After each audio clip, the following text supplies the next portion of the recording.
Hello and welcome to Fussy Designs. In this video I'm going to tell you a little bit more about this particular collage and give you a few hints and tips on how to do this one. This one is my turtle pattern. It's available on the website muffacedesigns.co.uk under digital patterns. This particular pattern has got 580 pieces, and what I will say is it is quite tricky because you have to put the base piece of fabric down and then cut all the smaller pieces and place those on. So it isn't for the faint-hearted, but as you can see it turns out absolutely beautiful. He's going to be on a bigger quilt. I've got some other ideas for him, so he will end up quite big on the quilt. Okay, so if I try and explain to you some of the processes and some hints and tips along the way of how to do it. He took me nearly 23 hours to do, all but 15 minutes. And how I gauge how long it's going to take me is every time I sit down to do some collaging, I always pop down the time. Then obviously when I finish, I put down my finish time. And I just keep a running total of how long it takes me. And that's not for any other reason, but just for my own satisfaction. And also it will help you decide, you know, oh, that's going to take me this long to do. I can only equate a couple of hours a week to it, so then you will know roughly how long it's going to take you to complete the project. So as I said, it is a little bit tricky. You have to cut the background fabric because, as you can see, it is easier to cut the background fabric and then add all these small pieces on the top. What you don't want to be doing is sticking all these little pieces down and then trying to cut the background fabric around it. So although this is quite tricky, it is the easiest way to do it. I will show you on this small piece here. It is exactly the same way that I did it for this piece here. This is my fabric that I used for that particular piece. And let me take this right back to the pattern. It might be easier to explain it. So here's the bit on the pattern. And what I do is I take my piece of fabric that's already got the bonder web on the back, so that's all prepared. And then what I do is I take the whole thing off, especially if I'm doing a fairly large piece, because it's much easier to see. And then I use the background carrier paper and I put it on there, and then I trace round the outside of the pattern. And then I also trace the smaller pieces of the pattern. So when I've done that, I end up with a piece that looks like this. So I'll just pop that over there and you can see what I mean. This is facing upwards, so you need to have the bit where you've just drawn next to the glue. If you try and stick it the other way, what will happen is when you've cut it out, it'll be opposite to what you need. So it'll be around that way. So once you've then got this piece, as you can see, I just drew around the edges on the outside because you can't see any of these other pieces. Then it becomes my placement guide. So I can either use these shapes on here that I've traced to put my next colour on. So it would be a pinky colour. This isn't the same fabric, but it's the same thing. So I would use that to get my next shape from, which is the shape that's here, look. And then what I do, because I can't see where those pieces are now, I would offer this up over the top like that. And then once I've cut my piece out, I know that I can stick it in there.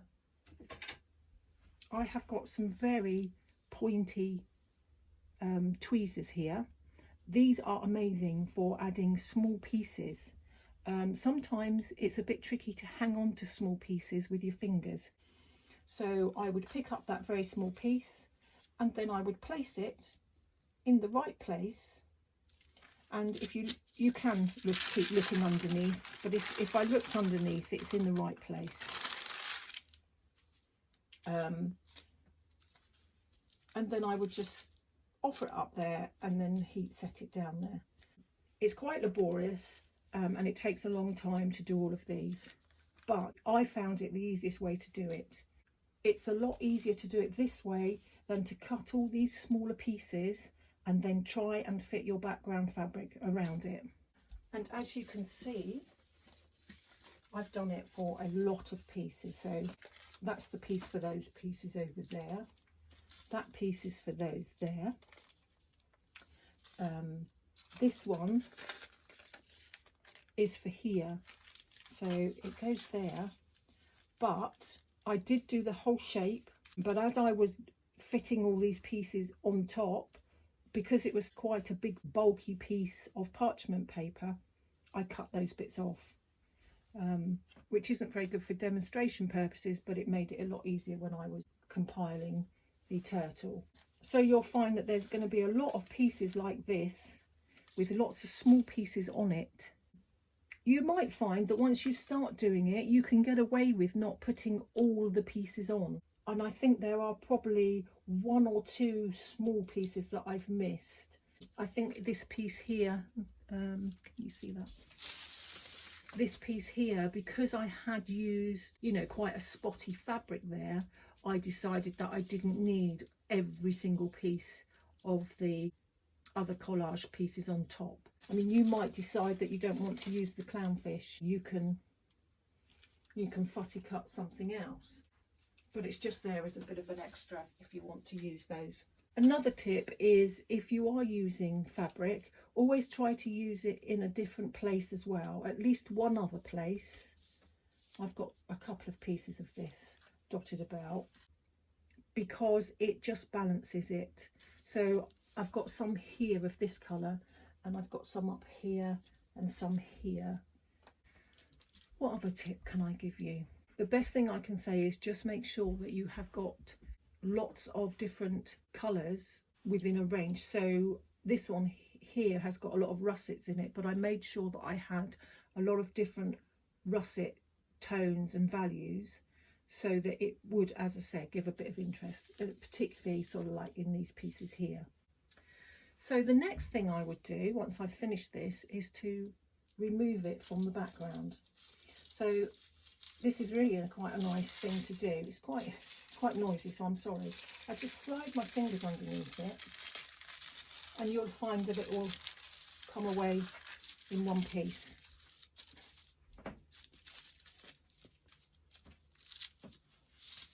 So there he is, or it might even be a she, I don't know. And there's the back. So you can see now, this is one, well, not completely one piece, look, but it is one large piece of that colour with all the other pieces stuck to it. So actually, when you look at the back, it looks like there's a lot less pieces than there actually are. Okay, so we'll move that out of the way for a moment. And then we've got the little clownfish. Quite cute, I quite like those. And the little, I don't know, I'm going to call them electric fish because they are quite electrifying in colour. So again, show you the back of those. Now this one, when I came to do this, the easiest way I found to do this was to cut all the black pieces first and stick them just at the top of your parchment paper, so the bottom bit is flapping about. Then what I did was I cut those 3 times because I've got 3 fish, and I stuck all my black pieces on my 3 fish just at the top.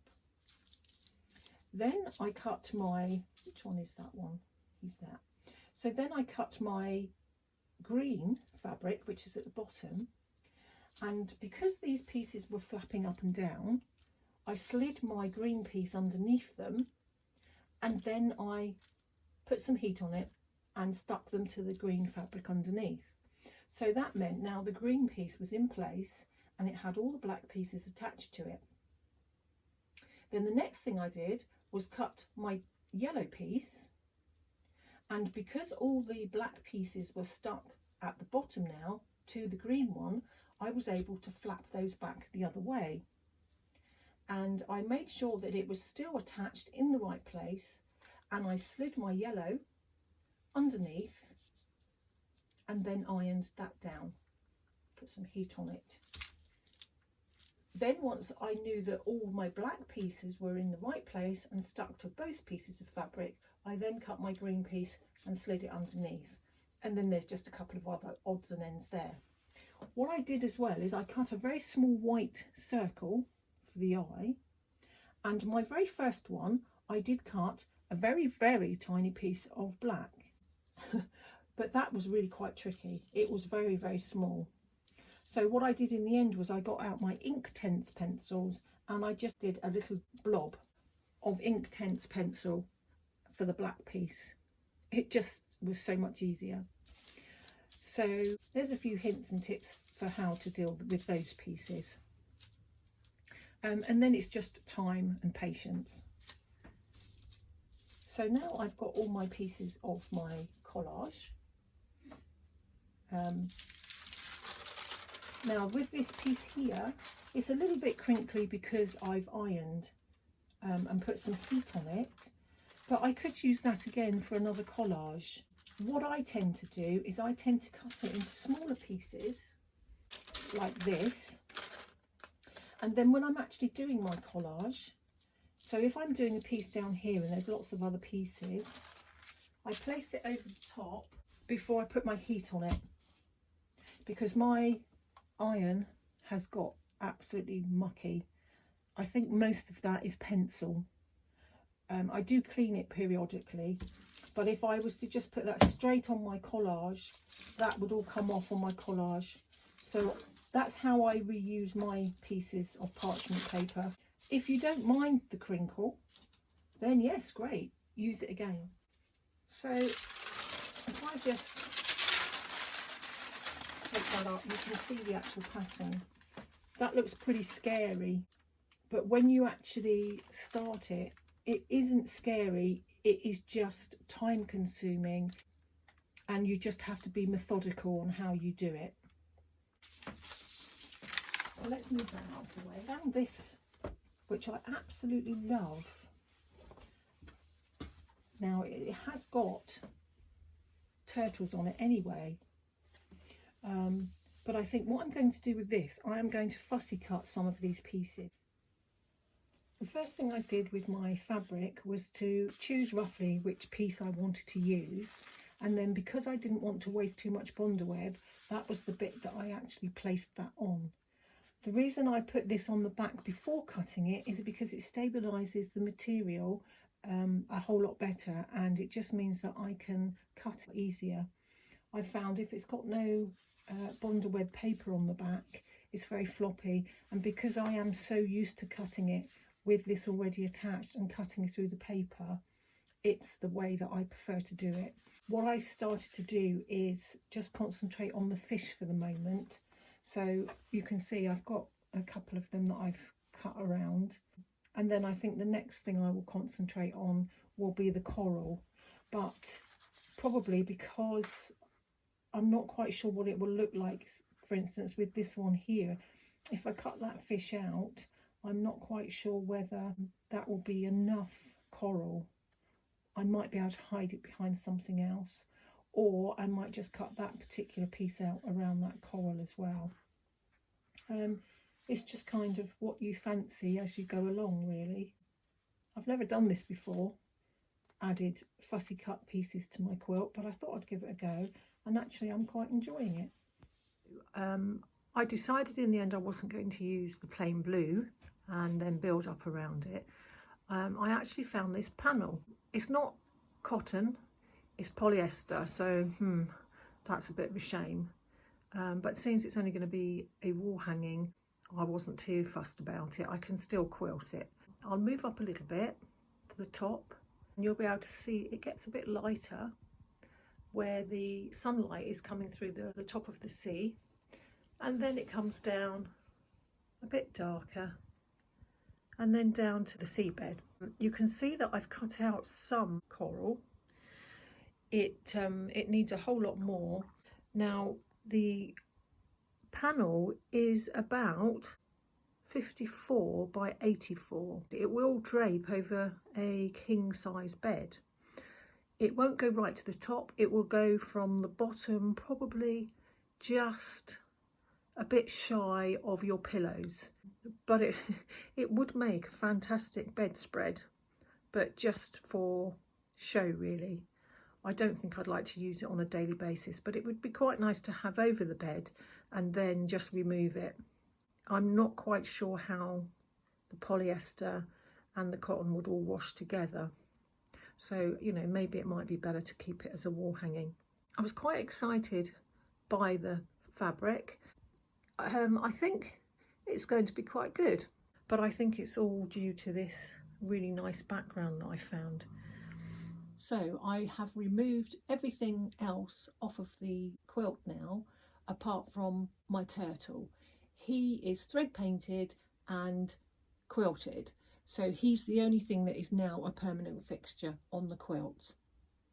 So the next thing for me to do will be perhaps to make some quilt patterns for some undersea grass, maybe some rocks, maybe some more coral, to add my fussy cut pieces of coral from my fabric. But for now I'm going to sign off with this video, and that will all come in my next video, which will see the whole thing completed. Thank you for spending time with me. It's been fun spending time with you, but until next time, take care of yourselves. Goodbye.